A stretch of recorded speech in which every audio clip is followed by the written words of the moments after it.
বাবা বাবা সর ভিখারি। ওরে এতদিন ধরে আমার সাথে প্রতারণা কেন করলে? কি করেছিলাম, কি বলছিল বলো? ছাড়ো ছাড়ো, নেক্সট মান্থের মধ্যে কিন্তু আমাদের সব মিটিং গুলো কমপ্লিট করতে হবে। সব হয়ে যাবে। বাবা বাবা সর ভিখারি।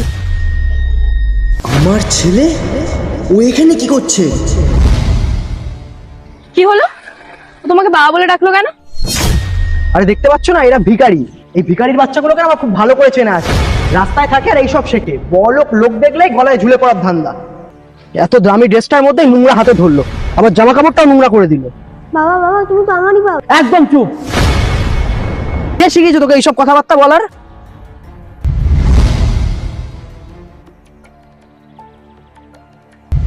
ওর মাও তো দেখছি এখানে এসে হাজির। দেখতে পাচ্ছ না, ওর মা দাঁড়িয়ে রয়েছে পেছনে। ওর মা বাবারই তো শিক্ষা এগুলো।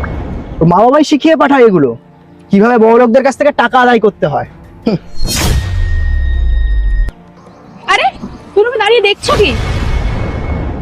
তোমার সন্তানটা ভাই পড়ে গেছে, ওকে তোলো। তোমার হাত পা সবকিছু ঠিক আছে, তারপর ওর অসৎ পথে কেন টাকা ইনকাম করছো?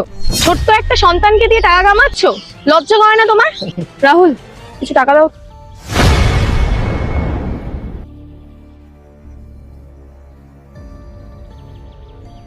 নে বাবু, কিছু খেয়ে নিস।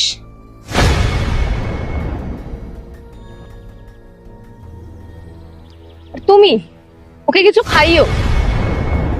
যখন ভগবান হাত পা সবকিছুই দিয়েছে, সৎ পথে খেটে খাও।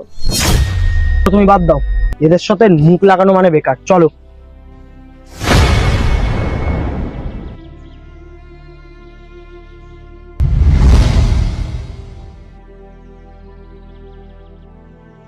মা, আমি এখন বাবাকে দেখলাম। না শোনা, ওটা তোমার বাবা না। কোথায় লেগেছে দেখি? ওই দেখো মা,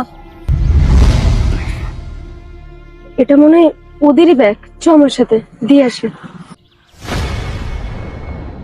তোদেরকে দিয়ে একটা কাজ হবে না, তাই তো? আরে তোকে কতবার বলেছি যে আমার বউ আর বাচ্চাটাকে পৃথিবী থেকে সরিয়ে দিতে। বস, আমাকে একটা সুযোগ দিন। আর কি সুযোগ? আজকে কত বড় বিপদ হতে যাচ্ছিল জানিস? এতদিনের মেহনত আমার সব শেষ হয়ে যেত আজকে। আর কোনো সুযোগ না, যা করতে হবে আমাকেই করতে হবে। রাখ, আমি দেখে নিচ্ছি।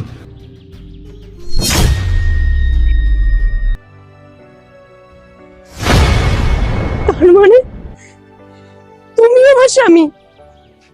ও ঠিক ছিল। তাহলে এতদিন ধরে আমার সাথে প্রতারণা কেন করলে? বলো, কি ক্ষতি করেছিলাম আমি তোমার? একবারের জন্য ভাবনি আমরা কিভাবে থাকবো, আমরা কিভাবে চালাবো? নিজের স্বার্থ বুঝে চলে গেছি।